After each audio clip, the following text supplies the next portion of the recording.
Holy smokes. Look at all that red.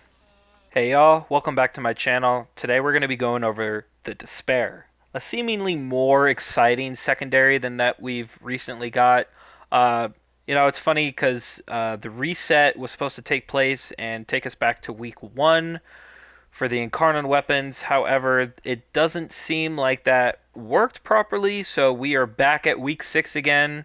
So you are actually able to get all 3 Stalker weapons, which is actually kind of nice. So this week I ended up going with the Despair and the Dread. So the Dread video will be up later, possibly Monday, and we'll go over that then. But today we're going to be going over the Despair and what I think about the weapons. So if you like this video, uh, go ahead and click like and hit subscribe if you're not already. Plenty of Warframe content for you to check out. But let's get into the video. Let's talk about the evolutions. So for the first one, I'm just going to briefly summarize. The other one is currently not working. What it's supposed to do is the more status is on them, the more damage you do. However, apparently it's not working, and so I went with Stalker's Vendetta, and the other one will probably get fixed once the hotfixes are re-enabled, but that won't happen until the new frame comes out. So I went with Stalker's Vendetta. It increases your damage. It also gives you multi-shot, but it's got a prerequisite of you having to use the other Stalker weapons. So I actually did make a hate video. If you haven't checked it out, I actually uploaded it just a couple days ago, around 4 or 5. So check that out. The Dread I also picked for this week, but I have not got it yet. So we're just going over to Spare. Now, you're probably thinking, multi-shot consumes ammo directly from capacity. It is pretty bad. So you end up only having like 3 or 4 shots with the Spare in the Incarnon mode, but you're able to reactivate it so fast. And I'll tell you how with this build. We'll go over some ideas. But for Evolution 2, that's what we're going with. Evolution 3 is always preference. It's projectile speed minus zoom or reload. I went with reload because throwing darts have very fast projectile speed, so you really don't need any more. The reload speed is nice because you only have so many in your hand, then you got to pull them and reload them. So I would highly recommend reload speed, but at the end of the day, it is preference. And then for the last one, this is a crit weapon, so go with crit chance and the plus critical damage. This is a non-Riven build, and here are the stats. It's actually quite nice. Over 100% crit chance, decent critical damage, and decent status too. So you really don't need to run the other one. Go with this one.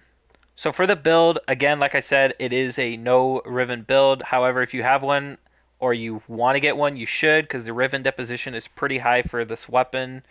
But one thing I should point out, the Incarnon mode stats are actually missing. This does have a radial feature, but it is not currently displayed inside the stat log here. So as far as what the fall off is, if it has punch through, all of that stuff, you have to kind of test and guess, because it's not shown here, unfortunately. But going back to the build, this is just a viral, crit chance, crit damage. Now, the arcane I'm using is actually Cascadia Flare. I haven't maxed it out yet, but this weapon does actually have innate heat in the Incarnon mode, even though it's not listed. So you have a serious bonus of damage here with Cascadia Flare, here with Hornet Strike, and here with Evolution 2. So you're buffing your damage by a lot when you're running all 3 of these increased damage. I'm also running Galvanized Crosshairs because you are aiming specifically at the head and aiming in general. I would highly recommend Lethal Torrent too, because without that extra fire rate, if you're running Creeping Bullseye, the weapon can feel extremely sluggish. So keep that in mind. Unless you want to use Prime Pistol Gambit, you can do that. The crit chance difference is almost nothing, but I use it out of preference. But I mean, it adds up. So. But yeah, this is the build. It's viral, no Riven, galvanized crosshairs. I would definitely try. Now, this weapon does benefit from Prime Fulmination, but if you're using a grouping ability like, Ensnare then you're not going to need this mod. But if you plan on just, spraying and praying with this thing, that could work too. You could replace Lethal Torrent with it since you already have so much multi-shot anyway from Evolution 2. However, like I said, you're probably going to want to use a grouping ability based on how it feels like this weapon is intended to be used. Now, I actually did some decent testing. I was streaming the acquisition of this weapon as well as just kind of testing it on stream just before recording this video.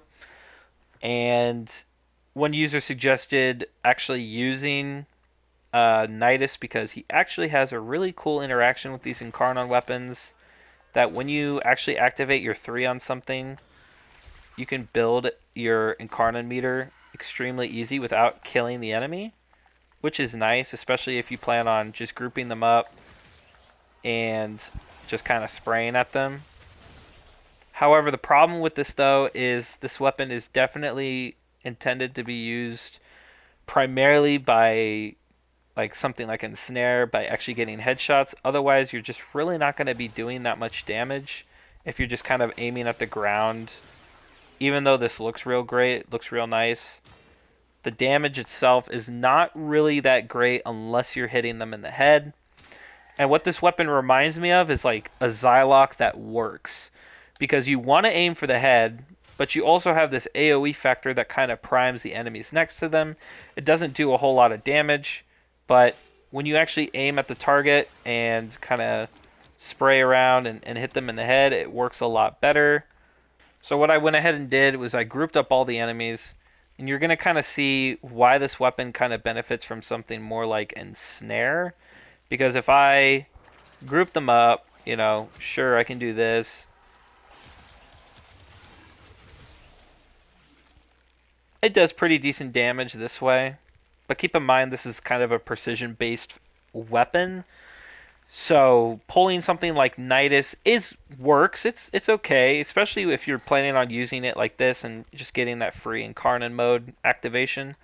But I would highly recommend using a frame more like Korra, because Korra has probably the best grouping ability, being Ensnare, allowing you to effectively just pull all the enemies in but not obstruct their view of their head, allowing you to still maintain that level of precision, which I think the Despairs definitely needs. So if we pull them all in, see, they're all still together here. And once we get Cascadia Flare actually activated, and we prime them, now we have some really decent damage here. Now you could use something like Deadhead. Again, it kind of comes down to preference about like what frame, how you plan on using this thing. As you saw with Nidus, it works pretty well if you just plan on spamming them together. With no care in the world about where their head is located. But if you plan on doing that, I would not use the Despair for that, because there are plenty of better weapons that would kill them much faster. You don't need to worry about building up a charge and activating and doing this, that, and the other. Instead, you could use something like the Opticore, which, by the way, I have a Nidus video on my channel that goes over specifically that. There's still path gameplay and stuff like that, but if you want to do something like that, check out that video. But as far as like the Despair, I think it's good, but I don't think it's the best secondary weapon that you can use currently. It's nice, but at the end of the day, it's only kind of working right now with Evolution 2 not behaving properly, and you're able to hit red crits without a Riven, but that's thanks to Galvanized Crosshairs, which requires headshots. The more headshots you get, the more crit chance you get. So, like I said, that's why I feel like Ensnare is much better, because once you start shooting at them, those explosions are going to go off. You're going to be priming them and basically allowing Galvanized Crosshairs to kind of take over from there and allow you to get all these nice red crit numbers and just fry them. It's nice. it's decent. I think this is a decent secondary, but it's it's nothing crazy, I would say. Definitely not the worst that we've received. But that innate heat is really nice because it's allowing Cascadia Flare to kind of give me a big bump in damage. You could pretty much keep it up at all times because the duration is 10 seconds versus secondary Merciless being like 5, 4, 5. Um, and you having to build that up and maintaining that versus this is a weapon that you're not going to be using as your main source of damage. There are plenty of better primary weapons that do more damage, don't have the prerequisites that you need to fulfill in order to get this weapon where it needs to be really, really good. I'd like to see how the damage kind of, if you don't have to use the multi-shot function with the other stalker weapons, it would be nice. It would be nice to see how that works. It's just unfortunate that some of these weapons launched in a buggy state, and we have to wait until the new frame to come out before we actually see some work being done about the bugs. But it's a game, so it doesn't really matter. But I might be re-reviewing this weapon. I know I will be re-reviewing the Zylok and the Soma once they fix those two. But that's going to be the end of the video. I hope you enjoyed. Like I said, I will be reviewing the Dread as well, possibly tomorrow. So look out for that video. But thank you so much for watching, and peace out.